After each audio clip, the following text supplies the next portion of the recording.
নমস্কার, আমি অর্পিতা। আপনাদের সবাইকে স্বাগত জানাই সেন চৌধুরীর রান্নাঘরে। আজ আমি আপনাদের সঙ্গে শেয়ার করব একদম ঘরোয়া পদ্ধতিতে স্ট্রবেরির জ্যাম। চলুন দেখে নেওয়া যাক স্ট্রবেরির জ্যাম বানাতে আমার কি কি উপকরণ লাগছে। দেখুন, স্ট্রবেরির জ্যাম বানাতে আমার লাগছে একদম ফ্রেশ স্ট্রবেরি, লাগছে চিনি আর একটু ভিনিগার। প্রথমে আমি কি করব, স্ট্রবেরিটা এখানে আছে আমার 600 গ্রাম মতো স্ট্রবেরি, কিন্তু এটা আমি প্রথমে পেস্ট করে নেব। পেস্ট করার পর আমি কিভাবে কতটা পরিমাণ আর পরিমাপ অনুযায়ী আমি সব ইনগ্রিডিয়েন্টস দিচ্ছি সেটা আমি আপনাদের সঙ্গে শেয়ার করব। চলুন, প্রথমে এটা আমি একটা মিক্সিং জারে নিয়ে স্ট্রবেরিগুলোকে পেস্ট করে নেব। দেখুন, এখানে আমি স্ট্রবেরিটা খুব ভালো করে পেস্ট করে নিয়েছি। যদি কোনো দেখুন, একটাও আমার কিন্তু দানা নেই, এটা সব থেকে ফেলে দেব। স্ট্রবেরিটা আমি খুব ভালো করে পেস্ট করে নিচ্ছি। এবার আমি কি করব, কড়াইটা ফার্স্ট আমি গরম করতে বসাবো। দেখুন, প্রথমে আমি কড়াইটা গরম করতে বসিয়ে দিয়েছি। এবার আমি কি করব, যে কাপটা আছে কাপটা মেপে কিন্তু আমি জুসটা দেবো।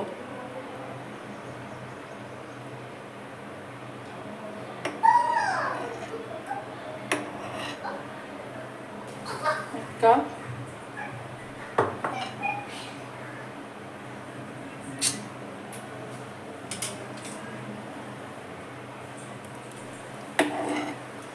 দু কাপ,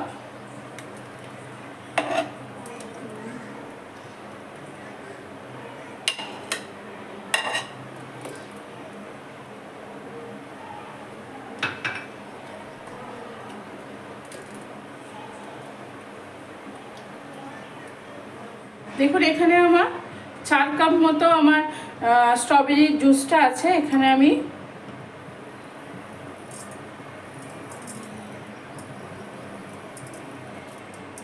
এক কাপ, 2 কাপ, আমার এখানে 4 কাপ স্ট্রবেরি জুস আছে, আর এখানে আমি 2.5 কাপ মতো চিনি মেশালাম। এবার আমি এটাকে খুব ভালো করে, গ্যাসের ফ্লেম একদম বাড়িয়ে রাখবেন। জ্যাম বানানোর সময় গ্যাসের ফ্লেম কমালে হবে না। দেখুন, এখন আমি একবার আপনাদের দেখাই, চিনির সঙ্গে স্ট্রবেরিটা আমি মিশিয়ে দিয়েছি। দেখুন, আমার একদম খুন্তিতে তুললি কিন্তু নিচে পড়ে যাচ্ছে। আস্তে আস্তে এটাকে আমি এভাবে পাক দেব।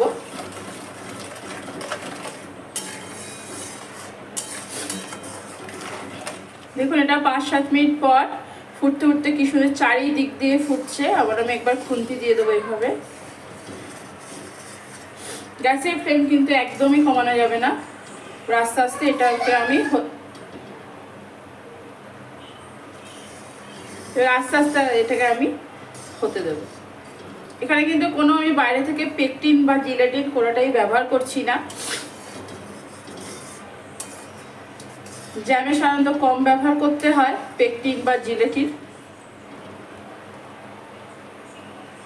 দেখুন, আমি যখন প্রথমে আপনাদের দেখিয়েছিলাম একদম দেওয়ার সাথে সাথেই পড়ে যাচ্ছিল, এইটা দেখুন ড্রপটা অনেক ধীরে ধীরে পড়ছে।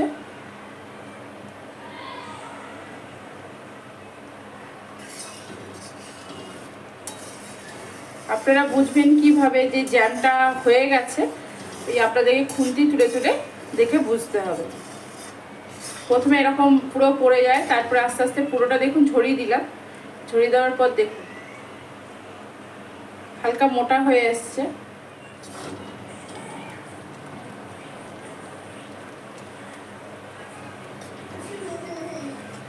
দেখুন, আবারও আমি প্রায় 10 থেকে 15 মিনিট পর আবারও একবার খুন্তিতে নিয়ে চেক করছি। দেখুন, এবারে কিন্তু অনেকটা চওড়া হয়ে যায় পড়ছে, খেয়াল করুন। অবশ্যই আপনাদের দেখাতে পাচ্ছি আমি। দেখুন, অনেকটা খুন্তিটা হয়তো আপনাদের দেখাতে পাচ্ছে। দেখুন, এখান থেকে অনেকটা চওড়া হয়ে জিনিসটা পড়ছে, এবার টাইম নিয়ে পড়ছে। আমার স্ট্রবেরি জ্যামটা প্রায় হয়ে এসেছে।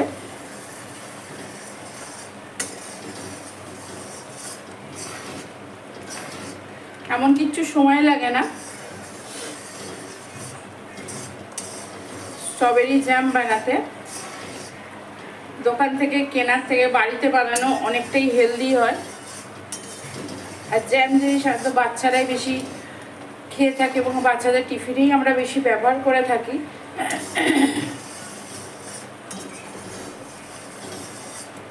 আমরা বড়রাও খেতে ভালোবাসি, কিন্তু বেশি বাচ্চারাই ভালোবাসে।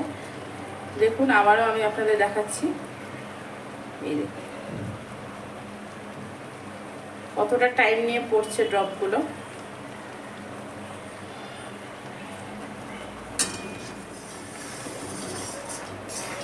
কালারটাও দেখুন চিনির সঙ্গে মিশে ভীষণ সুন্দর একটা কালারও হয়েছে।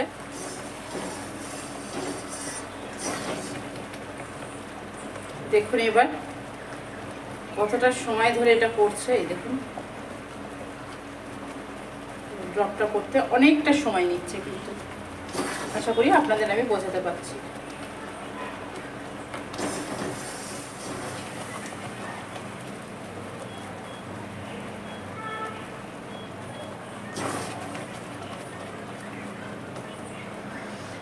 দেখুন আমার রেডি হয়ে গেছে। এখানটা খেয়াল করবেন, এই দেখুন কতটা চওড়া হয়ে কত টাইম নিয়ে জিনিসটা পড়ছে আমার নিচে। স্ট্রবেরি জ্যামটা দেখুন, খেয়াল করুন এখানটা, এই যে কতটা টাইম নিচ্ছে করতে।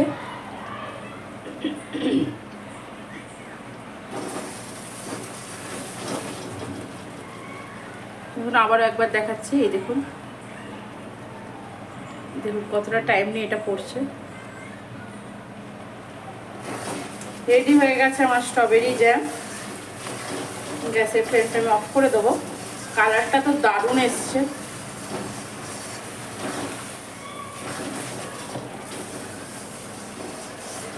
গ্যাসের ফ্লেম আমি অফ করে দিলাম।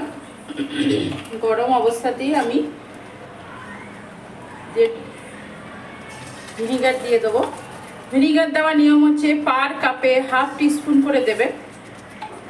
পার কাপে হাফ টিস্পুন করে দিলে এখানে লাগবে 2 টিস্পুন, যেটা আমি এখানে 1 টেবিল স্পুন আর একটুখানি ভিনিগার দিয়ে দেবো। ভালো করে নেড়ে দেবেন ভিনিগারটা পুরো জ্যামের সঙ্গে খুব ভালো করে। আমি গ্যাসের ফ্লেম কিন্তু অফ আছে আমার এই সময়, গ্যাস কিন্তু জ্বালানো নেই। দেখুন ভালো করে আমি নেড়ে দিলাম। একটু ফুটছে কীভাবে, প্রচণ্ড গরম আছে এটা। দেখুন জ্যামের নিয়ম হচ্ছে একদম গরম অবস্থাতেই এটা আপনাকে বোতলে ঢুকিয়ে দিতে হবে, নাহলে কিন্তু এটা কালো পড়ে যাবে। একদম গরম গরম অবস্থাতেই ফ্রেশ কাঁচের বোতল, গরম অবস্থাতেই আপনাকে এটা বোতলে ঢুকিয়ে দিতে হবে। কাঁচের বোতল বা স্টিলের জায়গা ব্যবহার করতে পারেন, কিন্তু জ্যামের ক্ষেত্রে কাঁচের বোতলটাই সব থেকে ভালো গরম অবস্থাতেই।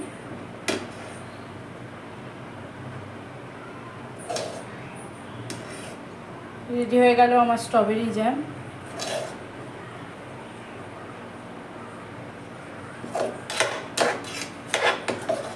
একদম ভর্তি ভর্তি করে ঢালবেন, বসে যাবে।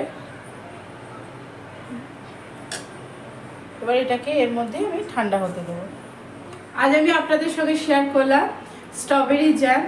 বিশ্বাস করুন আমাকে, একবার বিশ্বাস করে এটা ঘরে বানিয়ে আপনারা খাবেন। স্ট্রবেরি জ্যাম এতটুকু দোকানের থেকে এতটুকু কম স্বাদ হয় না। আমি এখানে কোনো সিনথেটিক কালার, সিনথেটিক এসেন্স কোনো কিছুই ব্যবহার করিনি, একদম ঘরোয়া পদ্ধতিতে এটা বানিয়েছি। আশা করি আমার এই স্ট্রবেরি জ্যাম বানানোটা আপনাদের ভালো লেগেছে। যদি আমার রান্নাগুলো আপনাদের ভালো লেগে থাকে অবশ্যই লাইক, শেয়ার, কমেন্টস করতে ভুলবেন না। চ্যানেলটিকে অবশ্যই সাবস্ক্রাইব করবেন। চ্যানেলটিকে সাবস্ক্রাইব করে আমার পাশে থাকবেন। আজ এখানেই, ভালো থাকবেন, সুস্থ থাকবেন, আনন্দ থাকবেন, অনেক অনেক সুখে থাকবেন।